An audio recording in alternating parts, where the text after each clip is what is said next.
va pouvoir capitaliser sur un autre point, c'est l'expérience de votre vie passée, pour pouvoir après les retranscrire à travers les différentes matières qui vous seront confiées. Concrètement, ce qu'il faut, c'est simplement être à l'écoute des plus anciens, être à l'écoute des titulaires, être à l'écoute de ceux qui savent, ceux qui ont déjà fait. Un point aussi très important, c'est qu'il faut que vous soyez en mesure de vous approprier les programmes pour pouvoir après mieux les retranscrire.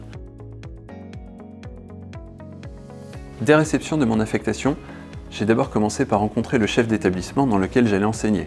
Il m'a présenté les différentes disciplines que j'allais être amené à enseigner et m'a présenté l'équipe d'économie-gestion. Être enseignant, c'est aussi et avant tout travailler en équipe.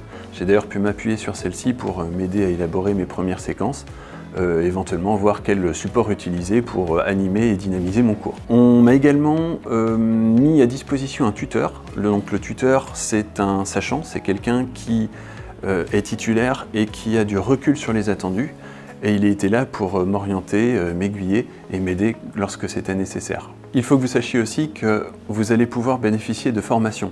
Ces formations sont destinées à vous apprendre les rudiments du métier, avec notamment par exemple différentes thématiques, telles que apprendre à gérer une classe par exemple. Être enseignant, c'est aussi disposer d'une grande liberté pédagogique. On peut ainsi, avec les élèves, partir sur des travaux plutôt de groupe ou alors des travaux plutôt individuels.